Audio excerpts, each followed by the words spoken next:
कुछ जंगली शेरों ने मिलकर एक गधे का शिकार किया, लेकिन उनमें से एक शेर ने कहा, इसे मारो मत, मेरे पास इसको लेकर एक बेहतरीन योजना है। उस योजना के तहत शेरों ने गधे को अपने साथ रखा, उसकी देखभाल करके उसका विश्वास जीत लिया। फिर एक दिन उसे वापस गधों के समाज में भेज दिया। पर इस बार वो गधा एक गधे की तरह नहीं, बल्कि वो एक शेर के समान गधों का राजा बनकर वापस आया था, जिसके पीछे सभी शेरों का साथ था। इसलिए बाकी सारे गधे इससे डरने लगे और उसके खिलाफ बोलने से कतराने लगे। अब शेर जब जब उस गधों के झुंड को देखने आते, ये गधा अपने ही समुदाय के गधे को शेरों को खाने के लिए दे देता। ये गधा गधों के बीच तो एक शेर जितना ताकतवर बन गया था, लेकिन शेरों के बीच वो अब भी एक गधा ही था।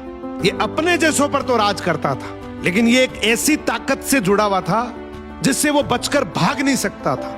इसने हजारों मासूम गधों की कुर्बानी दी, सिर्फ ये सोचकर कि इससे मैं और ज्यादा ताकतवर बन जाऊंगा। एक दिन ऐसा आया कि सभी गधों ने एकजुट होकर उसका विरोध किया और ये ठान लिया कि इस बार शेर जब भी शिकार करने के लिए आएंगे तो हम में से कोई नहीं जाएगा, चाहे उसका परिणाम कुछ भी हो।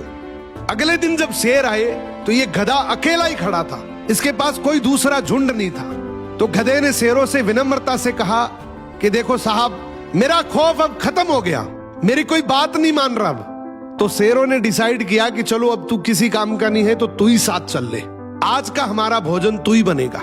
इस तरीके से आखिर में इस गधे का भी शिकार हो गया।